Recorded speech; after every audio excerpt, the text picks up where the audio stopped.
নোয়াখালী সদর উপজেলার অশ্বদিয়া ইউনিয়নে পল্লী চিকিৎসকের ছুরিকাঘাতে ছাত্রদল কর্মী নিহত হয়েছেন। নিহত মোহাম্মদ আবুল হোসেন রাফি অশ্বদিয়া ইউনিয়নের অলিপুর গ্রামের বাসিন্দা।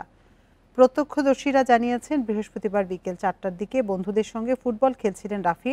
এ সময় এক বন্ধু আহত হলে তাকে পল্লী চিকিৎসক গিয়াসউদ্দিন শাহিনের কাছে নেওয়া হয়। ওই সময় চিকিৎসা দিতে অস্বীকৃতি জানালে রাফির সঙ্গে বাগবিতণ্ডা ও হাতাহাতি হয়। এই ঈদে জামা জুতো অ্যাকসেসরিজের ডিসকাউন্ট।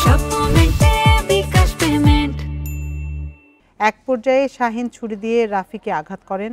তাকে উদ্ধার করে নোয়াখালী জেনারেল হাসপাতালে ভর্তি করা হয়। পরে উন্নত চিকিৎসার জন্য ঢাকায় নেয়ার পথে মারা যান আবুল হোসেন রাফি। এ ঘটনায় থানায় লিখিত অভিযোগ দায়ের করা হয়।